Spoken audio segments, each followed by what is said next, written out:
Thierry. Bonjour à vous qui nous écoutez. Merci pour votre fidélité. Nous continuons l'émission sur Jésus, les actions de Jésus, ou Jésus en action. Jésus en action. Et nous allons quitter Cana bientôt. Oui, on n'a pas encore quitté Cana. Non, parce qu'on y revient. Parce que l'évangile de Jean est ainsi fait que tout au début du chapitre 2, il y a les noces de Cana, dont nous avons parlé pendant 4 émissions. Oui. Ensuite intervient d'autres épisodes, la rencontre avec Nicodème, mais aussi la rencontre avec la Samaritaine. Et juste après, Jean chapitre 4, donc vous voyez qu'on est très voisins dans l'évangile, Oui. À la fin du chapitre 4, Jésus revient à Cana. Et Jean insiste où il avait changé l'eau en vin. Donc il veut qu'on associe les deux événements. Jésus retourna donc à Cana, en Galilée, où il avait changé l'eau en vin.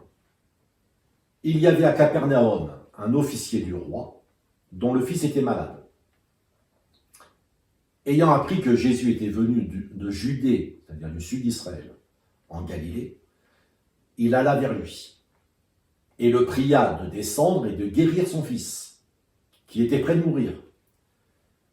Jésus lui dit, « Si vous ne voyez des miracles et des prodiges, vous ne croyez pas. » Pourquoi Jésus dit cela?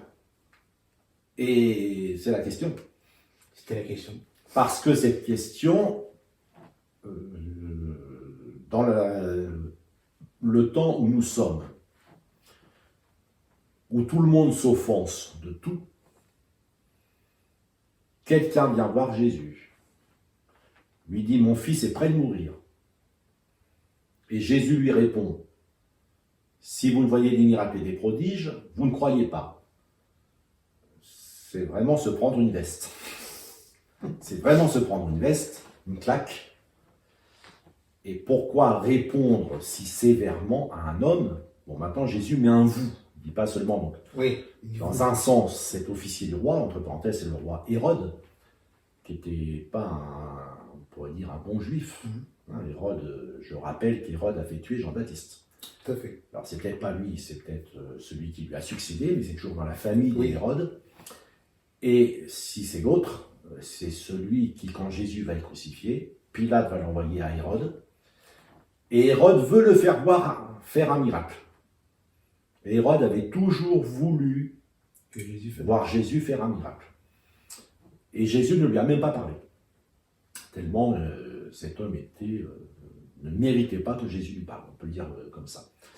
C'est pour ça que c'est pas pour rien que Jésus dit, dans le lieu, à Cana, et Jean insiste, là où il a changé l'eau en vin.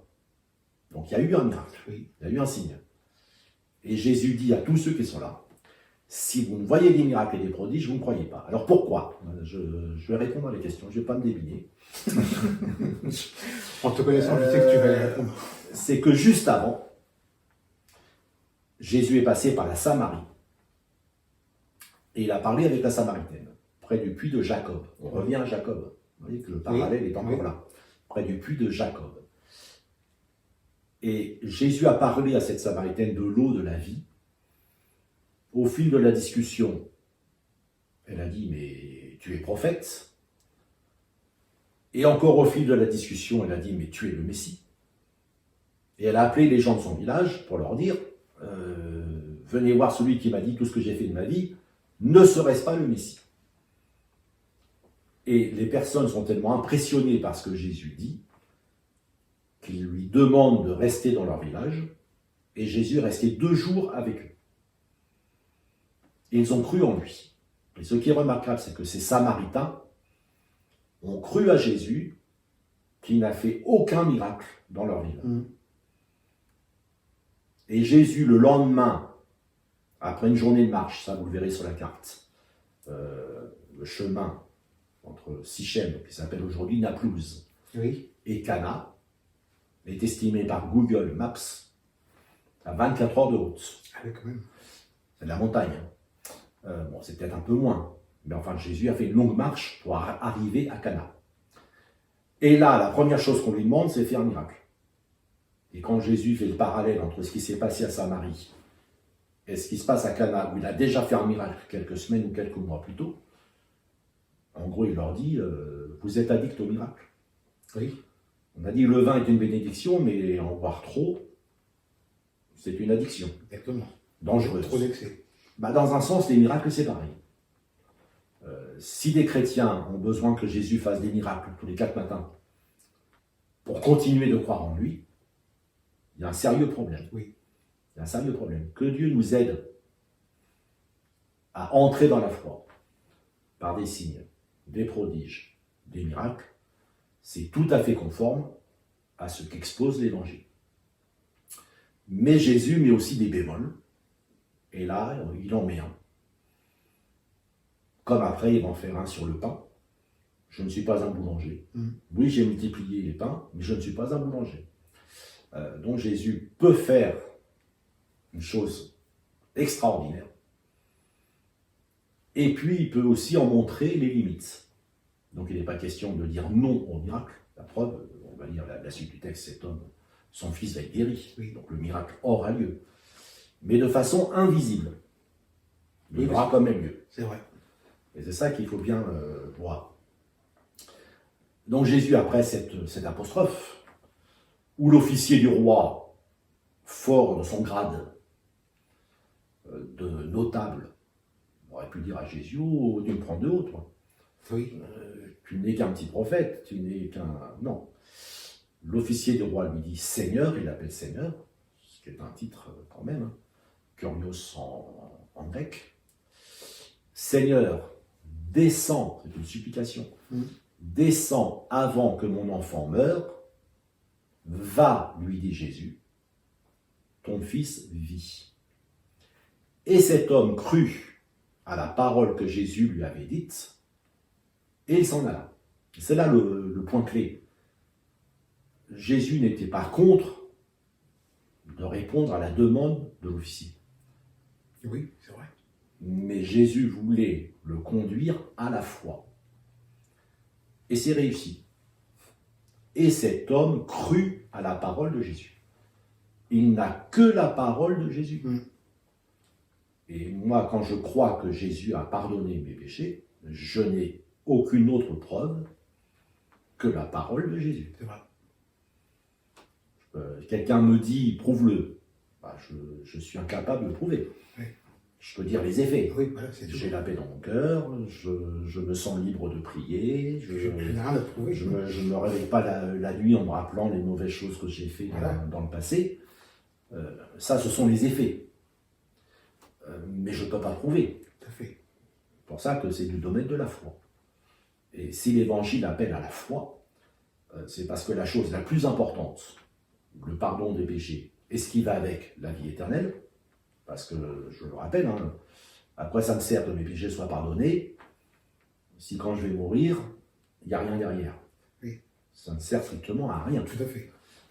Non, c'est le pardon des péchés, va de pair, et c'est ce qui se loge entre Jean chapitre 2 et Jean chapitre 4, c'est la conversation entre Jésus et Nicodème, où Jésus lui dit que celui qui croit en moi a la vie éternelle. Amen.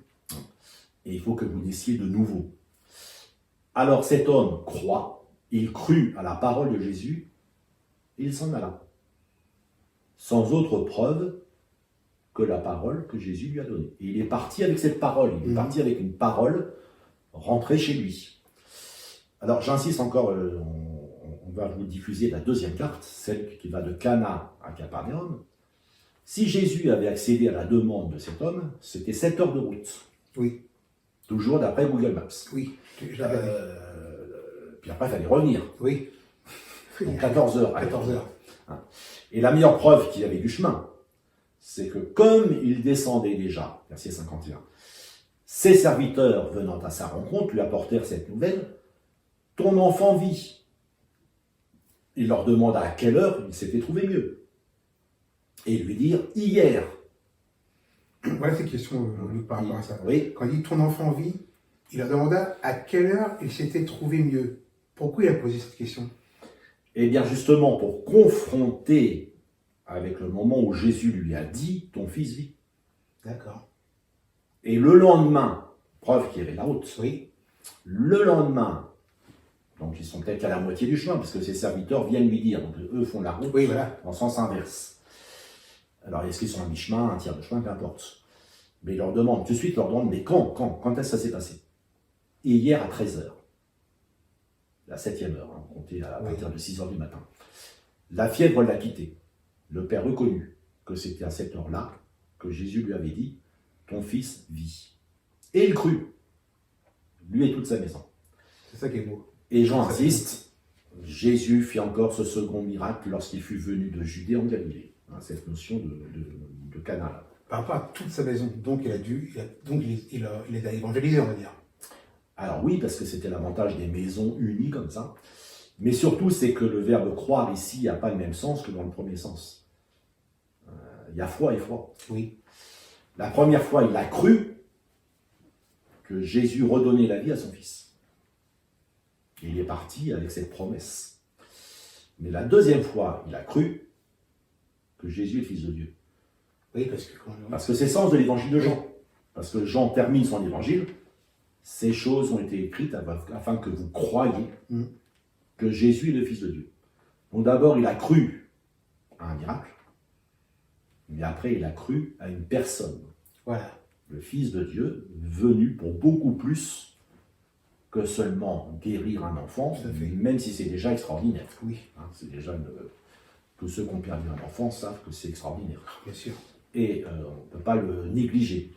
Mais la foi peut prendre beaucoup plus d'épaisseur. Et par un signe, par un miracle, par une parole, Jésus nous encourage dans notre foi. Mais c'est lire toute la parole de Dieu qui donne de l'épaisseur à notre foi. Parce que Jésus est beaucoup plus qu'un petit bout de texte de l'Évangile. Tout à fait. Il est beaucoup plus que cela. Merci Luc, merci pour votre écoute. Au revoir, que Dieu vous bénisse. À la semaine prochaine.